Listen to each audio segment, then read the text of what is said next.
Halo para pendengar, dimanapun kalian berada, selamat datang kembali di konten menjelekkan solo leveling, kata mereka. Kali ini bukan gue yang menjelekkan guys, tapi orang lain yang menjelekkan. Mari kita lihat, gue ini penasaran banget ya. Apa sih komentar orang lain yang menjelekkan solo leveling? Apakah argumennya sama kayak gue? Atau ternyata ada argumen yang jauh lebih wadidaw daripada gue gitu? Gue sangat penasaran, mari kita lihat. By the way, saat gue record nih ratingnya 8,35 ya. Gak tahu ya, ini naik atau turun ya semenjak terakhir kali gue nonton episode 12. Tapi kayaknya sih turun ya. Seingat gue, terakhir tuh 8,36 mungkin. Itulah. Mari kita cari 3 yang nonton udah lumayan jauh ya. Jangan cuma nonton 1-2 episode gitu. Nontonnya 7 atau 8 lah.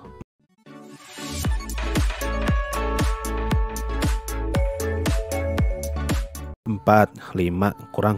Gue butuh yang nontonnya banyak. Ada 11 nih. Banyak gak? Dikit. Nice. 1. Ada 10 nih. Banyak gak? Widih, banyak banget deh. Ini 7 nih. Pendek. Nice. 7. Ya Allah, astaga. Mas, bikin konten YouTube saja mas, kepanjangan ini. Tuhan masih lanjut ale. Mas, bikin konten YouTube mas, sayang banget ini bisa, atau setidaknya bikin TikTok lah. Bisa ini TikTok 10 part 9. Wah, ini pendek nih. Ini pendek. Oke, palingan gue bakal pilih satu yang panjang ya. Jangan panjang banget tapi agak panjang. Sisanya kita baca yang pendek-pendek. Ini kepanjangan. Mending gue bikin sendiri kalau panjang begini. Iya. Ini kayaknya Orochi 1-2 tuh yang tadi deh. Iya kan? Ini tadi yang muncul di free run kan? Jangan. Kita ganti orang lain, jangan dia. Kayaknya dia yang tadi tuh muncul di free run tuh. Ada nih. Ini lumayan gak terlalu panjang. Bisa lah. Dia nonton 11 episode. Dia ngasih rating 3. Jika Anda menyukai fantasi kekuatan memasukkan diri sendiri ke dalam animasi yang bagus, nih self-insert. Jika kamu suka mindless self-insert power fantasi, anjir, sudah mindless self-insert lagi. Biasanya sih kata-kata self-insert tuh sering gue temukan di ini ya, anime isekai ampas tuh. Jika Anda suka anime power fantasi yang self-insert dan mindless, tidak ada otak, Anda pasti sangat menikmati dengan animasi yang bagus. Decent nih mah biasa. Decent kan biasa ya, bukan bagus ya. Jika kamu menyukai cerita power fantasi self-insert mindless dengan animasi yang lumayan, kamu pasti akan sangat menikmati solo leveling. Anime ini hanyalah fantasi kekuatan standar yang tidak menonjolkan apapun. Satu-satunya kualitas yang menembusnya adalah animasinya yang oke. Gue belum bisa membantahnya sih. Saya masuk tanpa ekspektasi dan saya masih kecewa. Saya tidak bisa menggambarkan pertunjukan ini tanpa kata ngeri. Bukan ngeri, cringe. Jadi ini, dia tuh orang yang nonton solo leveling tanpa tahu apa itu solo leveling terlebih dahulu, tanpa baca manhwa, literally langsung plek-ketiplek nonton aja lah. Dan ya, dia kecewa dan dia malah merasa cringe gitu nonton solo leveling. Saya tidak tahu apakah cerita tersebut ditulis oleh seorang pecundang berusia 15 tahun yang tidak pernah berinteraksi dengan manusia seumur hidupnya, atau seorang penulis yang sadar diri yang hanya ingin melayani halayak luas. Wow, ini sebuah pernyataan yang sangat berani. Sampai ngatain autornya loh. Jangan ya guys. Kalau lu bikin argumen sebaiknya jangan ngomong kayak gini. Kenapa? Karena ini sangat gampang digoreng. Tidak baik lu ngomong kayak gini. Kalau butuh contoh kasus, lu lihat aja kasusnya IGN Perancis yang ngomongin game Stellar Blade. Dia juga ngomong kayak gini nih, dan kena goreng habis-habisan sama netizen. Walaupun gue berpihak ke sisinya netizen ya, kalau kasusnya IGN Perancis ya. Ya lu cari sendiri lah apa maksudnya itu, kalau lu nggak paham konteks. Seri ini tidak punya apa-apa yang patut disebutkan. Karakternya tidak berjiwa. Oke, soulless. MC adalah omong kosong paling sederhana. Omong kosong paling sederhana yang bisa dibayangkan, yang dirancang agar setiap pecundang yang menyedihkan bisa berhubungan dengannya. Ceritanya tidak ada dan animasinya bagus. Sementara itu pasti sangat tinggi. Itu juga tidak konsisten. Ini dia ngomongin solo leveling atau Isekai The Cheat? Ini review ini ya. Kalau lu copy terus lu paste di review Isekai The Cheat, gua rasa sih tidak akan ada yang protes ya. Tidak ada bedanya gitu. Sama aja isinya. Soalnya argumen ini bisa diaplikasikan ke Isekai The Cheat juga. Semua Isekai ampas bisa masuk ini reviewnya. MC Jinwoo, MC-nya Jinwoo hanyalah MC self-insert pada cerita fantasi biasanya lah. Secara fisik, dia rata-rata dalam segala hal. Rambut setengah panjang berwarna coklat tua, dark brown, baik hati dan lemah. Baik hati dan lemah. Tentu saja dia punya sahabat wanita yang tergila-gila kepadanya. Gua paham nih maksudnya kemana. Ini dia pengen nyindir soal trop yang pasaran lah. Soal MC culun, tapi entah kenapa ada cewek cantik nih yang dekat sama dia, padahal dia culun. Karena acaranya mengikuti logika video game yang berubah-ubah, dia jelas-jelas adalah seorang penyembuh. Karena dia adalah gadis yang berpikiran lemah, dan yang dia lakukan hanyalah meneriakkan nama MC dan menangis.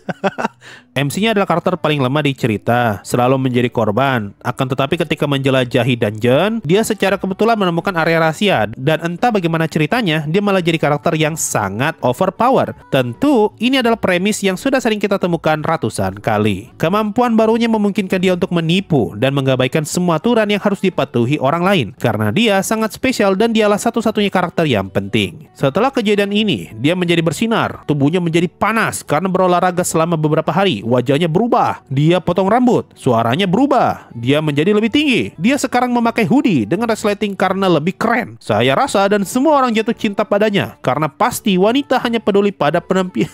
Oh ini, gue ingat tuh yang content reaction episode berapa ya? 3 atau 4 lah. Yang gue komentari tuh, aduh apa sih Mbak ini kenapa ngomentarin badannya Su Jingwoo yang tiba-tiba jadi bagus gitu. Nah ini nih, dia komentari juga. Sekarang dia sudah overpower, dia bisa melakukan apapun yang dia inginkan, dan bahkan kepribadiannya berubah. Dia menjadi sangat tidak disukai. Beliau menyadari kalau kepribadiannya berubah jadi orang lain ya. Seperti yang sudah disebutkan, tidak ada cerita, yang ada hanya pengaturan agar MC terlihat keren. Karena itulah inti dari animenya. Masih ada kok ceritanya. Yang tidak cerita tuh Ishura. Setidaknya saya bisa memujinya apa adanya dan mengetahui apa yang diinginkannya. Tapi itu secara pribadi terasa cringe dan menyakitkan untuk ditonton. Pengorbanan MC benar-benar tidak berhenti. Karakterisasinya hanya dilakukan melalui kilas balik traumatis karena memiliki trauma yang membuat Anda sangat keren. Oh, tidak, ini masalah serius. Silakan berobat.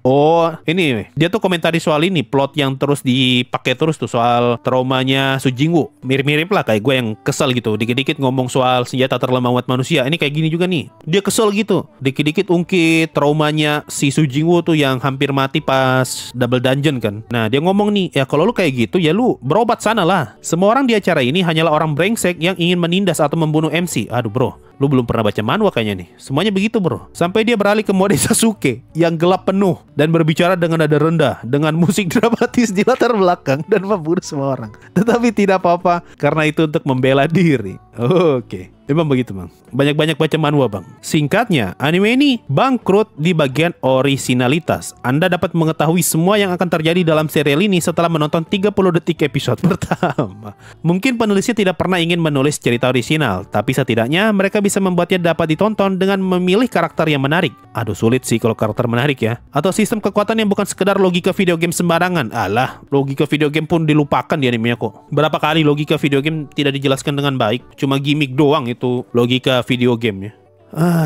Gimana ya? Gue pengen bela kayak Free Ren tapi kok sulit. Coba kita baca yang lain nih. Siapa tahu kita berubah pikiran gitu setelah baca komen lain. Ada apa lagi sih? Ada nih. Dia udah nonton 9 episode. Apapun dapat dinikmati jika tidak diperlukan kekuatan otak. Dengan sempurna merangkum Ore Dakena level up Daken atau lebih dikenal sebagai Solo Leveling. Oh, dia mau ngomong nih. Oh, dia nge-quote sih. Segalanya itu bisa dinikmati. Yang penting lu jangan mikir.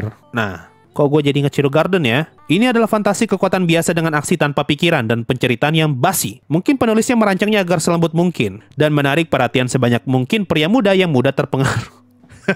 Dia ngomong kayak gini, gue langsung di kepala gue, ini jangan-jangan yang bikin cerita Solo Leveling Sukubus nih. Sebanyak mungkin pria muda yang mudah terpengaruh. Lebih jauh lagi, cerita tersebut berfungsi sebagai bentuk pelarian bagi audiens yang dituju. Oleh karena itu, Solo Leveling patut dicerca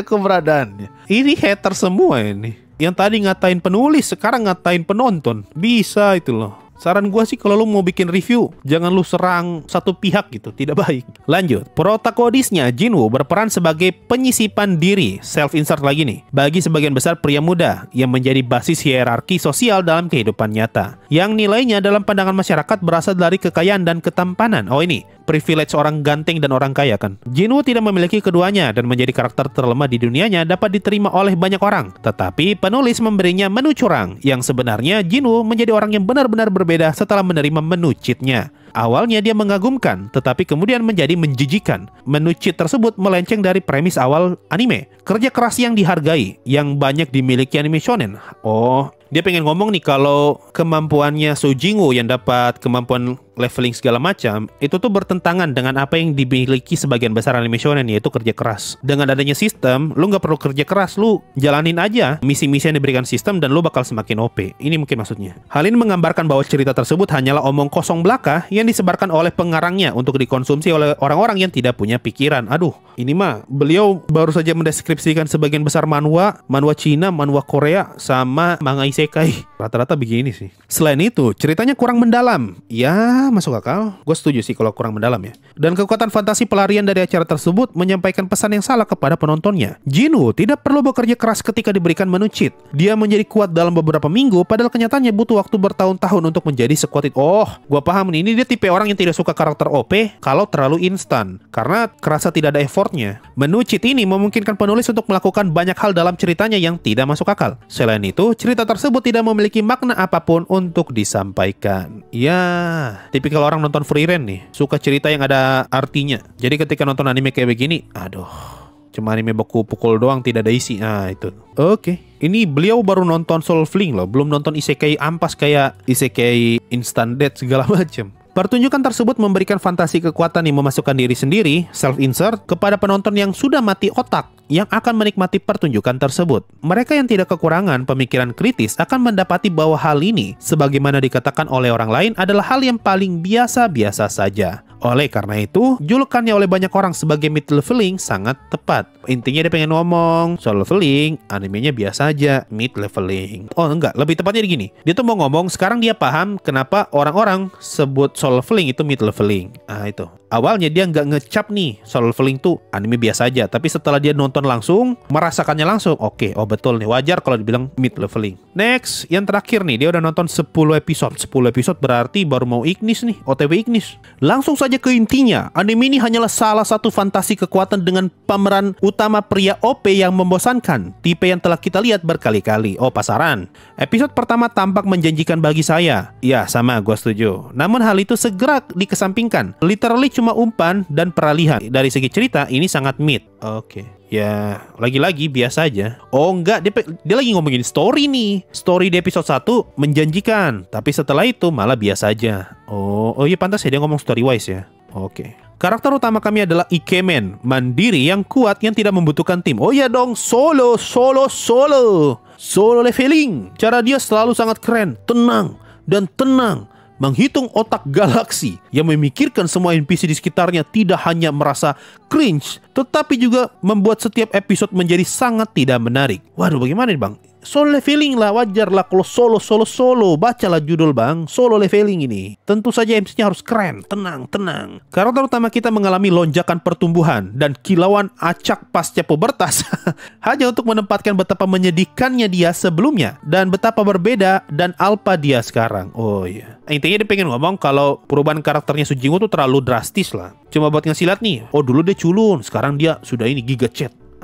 Sering gue omongin lah ini setiap kali konten reaction. Saya bercanda, tapi sebenarnya segala sesuatu tentang tulisan ini mencoba meyakinkan Anda betapa hebatnya dia, dan itu menjengkelkan untuk ditonton. Ya, gue setuju, menjengkelkan untuk ditonton. Senjata terlemah umat manusia. Ya, garis-garis menyukainya. Orang-orang gemetar hanya dengan cara dia melotot. Uya anjir. Ini lebay sih kalau ini. Dan jika belum terlihat betapa kerennya dia, seseorang akan secara terang-terangan menunjukkan kepada Anda betapa keren dan kuatnya apa yang dia lakukan. Entah kenapa saya masih percaya dengan hype seputar anime yang sedang tren, padahal saya seharusnya tahu lebih baik. Oh, dia nyesal nih karena ngikutin tren anime. Ada beberapa gadis yang diperkenalkan pada saat penulisan ini. Salah satunya tampaknya adalah gadis yang sedang kesusahan. Dia manis, seksi, dan yang terpenting, dia tidak tahu harus berbuat apa tanpa giga chat kita. Wih, disebut giga chat. Jika ada satu keinginan yang saya miliki untuk anime ini, itu adalah agar dia setidaknya bisa mempertahankan keinginannya sendiri suatu saat nanti. Her ya, cewek berarti. If there one wish I have for this anime, it's for her to at least be able to hold her own at some point. Oh, dia berharap karakternya si cewek itu tuh yang healer tuh bisa berdiri di atas kakinya sendiri kayaknya maksudnya. Dunianya cukup menarik untuk terus ditonton. Sungguh menjengkelkan karena karakter utamanya sama tidak disukainya. Oh, menurut dia dunianya Soul Fling tuh menarik untuk ditonton. Cuman karakter utamanya tidak. Kayak apa? Kayak Denana Oji. Animenya bagus, tapi MC-nya femboy. Tidak, saya tidak mau nonton. Kayak gitu. Saya akan mengambil karakter lain daripada dia. Saya tahu saya mungkin bukan target audiens untuk ini. Dan untuk audiens yang lebih muda, saya rasa ini akan baik-baik saja. Oke, beliau memahami ini. Kalau beliau bukan target pasarnya. Jika Anda seperti saya, hanya menonton untuk menghabiskan waktu, jangan berharap karakter atau cerita menarik. Kosongkan saja kepala Anda dan tontonlah pixel yang mencolok. Ya bah, oke lah. Lumayan sadar diri dia. Mungkin kita bisa baca satu lagi yang tidak terlalu panjang. Pendek. Boleh lah, terakhir ya pendek nih. Dia nonton 9 episode. Lagi-lagi sebelum Igris nih. Waduh, jahat-jahat pak isi komentarnya loh. Frieren kayaknya masih lebih sopan lah orang-orang komen. Ini jahat-jahat semua ini yang komen. Tulisannya mengasumsikan Anda sangat bodoh dan tidak bisa memperhatikan, atau Anda tidak bisa mengumpulkan informasi dasar sendiri. Mungkin itu hanya saya, tapi saya muak dengan pemakeparan yang terus-menerus, bro. Ini jangan gua nih yang nulis sih. Sama nih kayak gue nih. Gua enek senjata terlemah umat manusia. Iya bang, saya ingat bang, dia senjata terlemah umat manusia bang. Saya tidak tolol bang. Kayak gini nih. Jangan-jangan gue yang tulis ini. Mengapa saya memerlukan karakter untuk menjelaskan kepada saya sesuatu yang baru saja terjadi atau sedang terjadi? Ada. Bang, kita relate nih bang. Seperti kawan, saya mengerti. Saya juga melihatnya. Saya ada di sana untuk melupakan diri sendiri. Ini tidak terlalu sulit kok untuk diikuti. Itu yang gue ngomong tuh di episode terakhir. Tidak capek kan narasinya gini-gini terus. Seakan-akan kayak penonton tolol gitu. Oh, kamu lupa ya? Ingat nih, ingat ya. Cuma masih mending sih daripada isekai instant death ya. Saya akan mulai membuat daftar semua serial anime atau manga yang menampilkan orang-orang dalam latar fantasi yang bertarung dengan pakaian kasual sehari-hari. Seperti baju olahraga atau jeans dan hoodie. Dan pastikan untuk tidak pernah menyentuhnya, bahkan di bawah ancaman penyiksaan. Rasa sakitnya akan berkurang. Oh, gara-gara nonton Solo Leveling, dia tidak mau lagi tuh nonton anime. Kalau MC-nya tuh pas bertarung cuma modal baju biasa doang. Di saat orang lain harus pakai armor segala macam, MC tuh cuma modal jaket, modal celana panjang. Sudah OP, tidak akan mati. Bahkan ketika dapat armor, ternyata armornya transparan. Weh, biar keren. Abang kita nih OP sekali tanpa equipment. Giga chat. Pro. Kasihan Kazuma sama Subaru. Oh iya, mereka berdua juga pakai baju biasa ya. Cuma Kazuma sama Subaru kan sama-sama nggak bisa solo. Ya, lucu-lucu ya baca komentarnya Solo Leveling ya. Ya, itu tadi sedikit review negatif kata mereka lah soal Solo Leveling. Bukan gue yang ngomong, tapi pada beberapa titik gue setuju. Cuma ada beberapa argumen juga yang gue kurang setuju, terutama ketika lu ngatain penonton sama lu ngatain penulis lah. Itu menurut gue kurang etis lah. Kalau lu mau kritisi anime, lu kritisi animenya. Jangan lu kritisi penonton ataupun penulisnya. Soalnya menurut gua kalau kayak gitu lu langsung nyerang pribadi. Padahal lu lagi ngomongin animenya nih. Kalau lu mau serang mah lu serang itu. Yang bikin animenya ini malas nih. Nah ini studionya ngapain sih? Itu masih menurut gua masih masuk akal sih. Katanya bikin anime mahal. Kok anime kayak begini masih ada? Ngapain sih? Bisa lah lu kritisi produksinya gitu, jangan pribadinya. Ya itu aja sih. Gimana pendapat kalian soal beberapa komentar kata mereka soal anime Solo Leveling ini? Apa kalian sepemahaman dengan mereka semua? Atau justru kalian tidak, Solo Leveling bagus, cuma mereka yang tidak paham isi anime ini? Kayak kasusnya tuh Shadow Garden gitu. Gue aja heran tuh anime kok bisa 8 ya rating, terutama season 2 ya. Cuma kan banyak banget yang bilang bagus. Mungkin seperti itu. Tulis aja di kolom komentar di bawah pendapat kalian. Kita ketemu lagi di konten kata mereka. Dan bye-bye guys.